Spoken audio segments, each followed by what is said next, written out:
안녕하세요. 하늘가족 여러분 반갑습니다. 멜번 그늘동산 라디오 폴빵 인사드립니다. 오늘은 2026년 1월 25일 주일 아침입니다. 오늘은 각 교회 공동체가 예배로 모여서 하나님께 올려드리는 아름다운 날이기도 하지요. 주일 예배를 향한 마음을 준비하면서 오늘 말씀 창세기 18장 16절부터 33절까지 부르짖음을 들으시는 하나님이라는 주제로 함께 묵상하겠습니다. 그런 말씀 속으로 들어가 볼까요? 먼저 들리지 않는 울음을 들으시는 하나님을 생각해 봅니다. 프랑스의 신학자 자크 엘윌은 이렇게 말했습니다. 기도는 세상을 바꾸는 가장 정치적인 행위라고 말했습니다. 세상이 점점 소음으로 가득할수록 진짜 울음소리는 잘 들리지 않습니다. 힘없는 자의 고통, 억눌린 자의 신음은 대체로 데시벨이 낮기 때문이죠. 그러나 하나님은 바로 그 낮은 음성에 귀를 기울이시는 분이십니다. 오늘 본문에서 하나님은 소돔의 죄악이 아니라 그 죄 아래에서 신음하는 피해자의 부르짖음을 들으셨죠. 그리고 그 부르짖음이 하늘에 닿자 하나님은 친히 내려오셨습니다. 심판의 시작점은 하나님의 무관심이 아니라 정의의 응답이었습니다.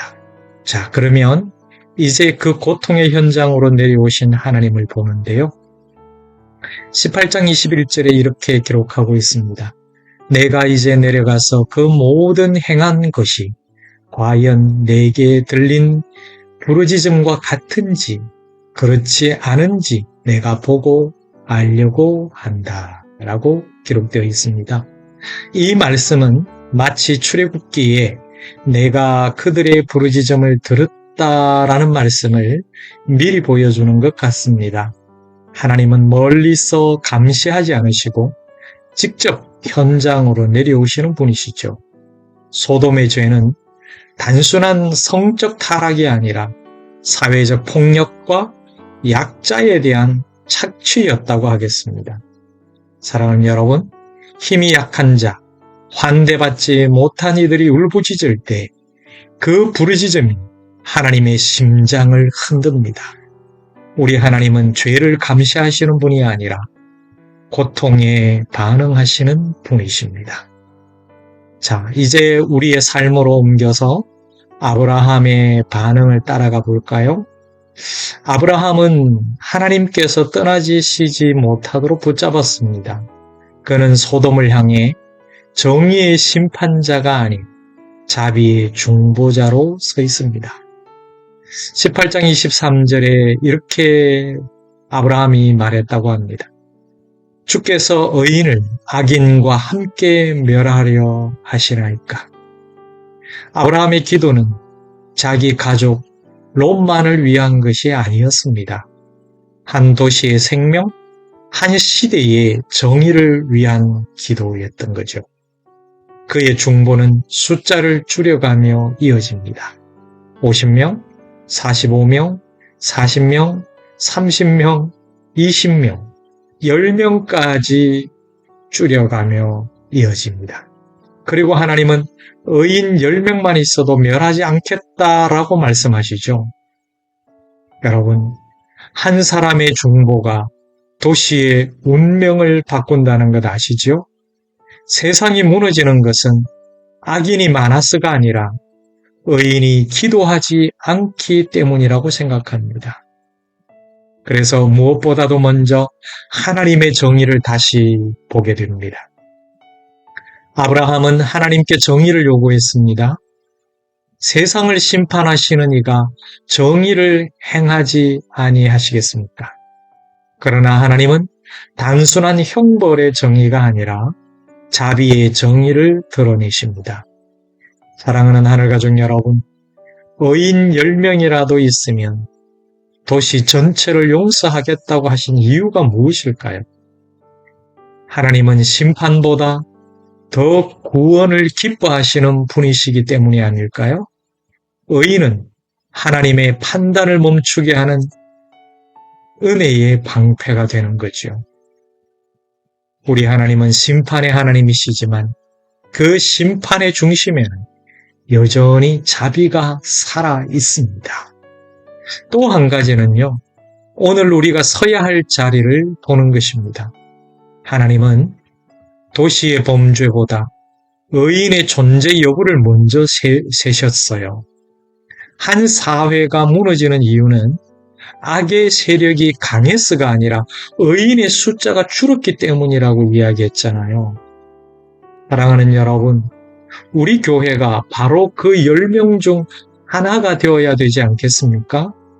기도의 무릎으로 세상을 붙드는 사람이 있을 때 하나님은 여전히 이 땅을 포기하지 않으십니다. 내가 그 성 중에서 의인 10명을 인하여 멸하지 않겠다 라고 하신 말씀을 기억합니다. 여러분, 우리 시대의 소돔을 붙드는 것은 교회의 중보입니다. 우리의 기도입니다. 자, 그리고 마지막으로 오늘도 들으시는 하나님을 선포합니다. 하나님은 고통받는 자의 부르짖음을 외면하지 않으십니다. 그 음성은 여전히 하늘로 오르고 있습니다.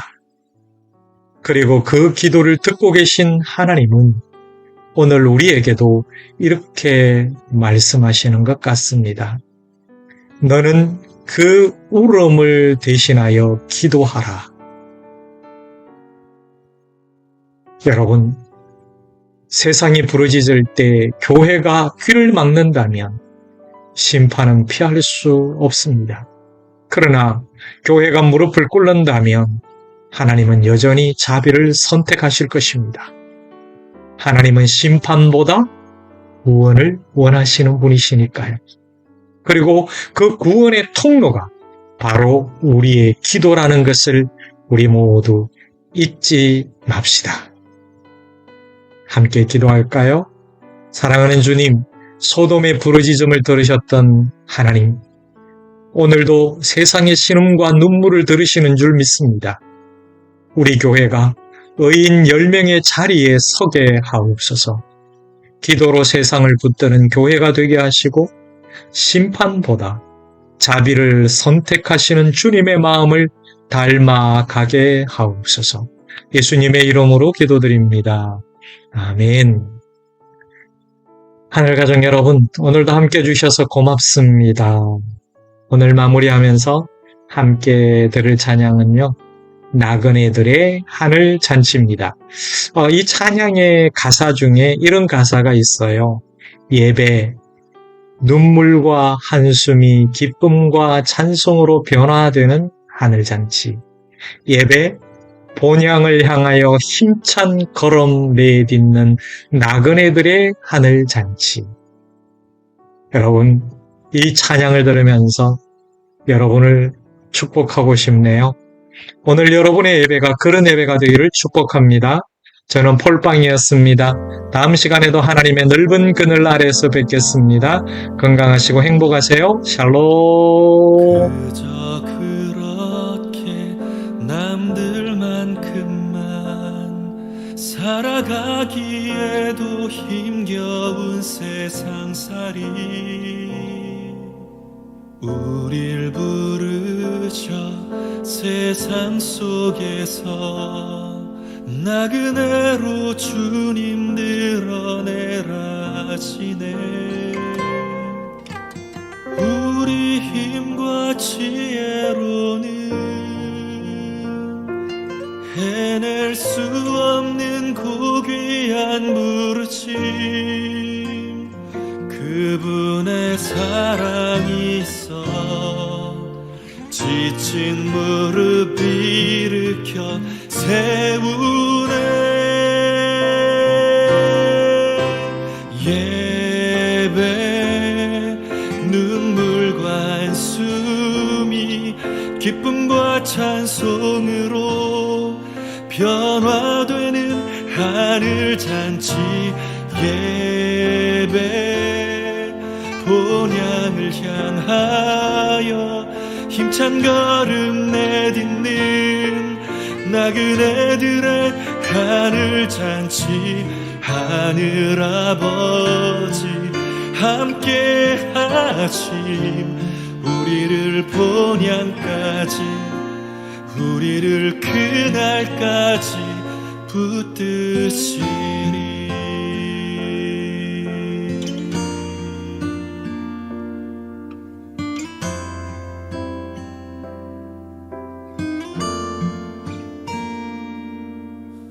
그저 그렇게 남들만큼만 살아가기에도 힘겨운 세상살이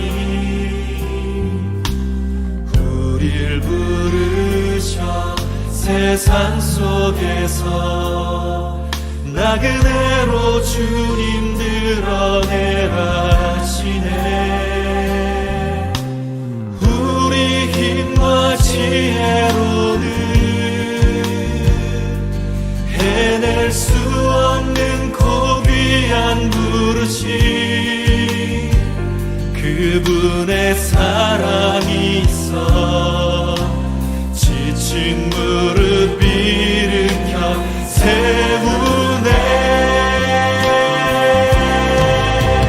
예배 눈물과 한숨이 기쁨과 찬송으로 변화되는 하늘잔치 예배 본향을 향하여 힘찬 걸음 내딛는 나그네들의 하늘잔치 하늘아버지 함께 하심 우리를 본향까지 우리를 그날까지 붙드시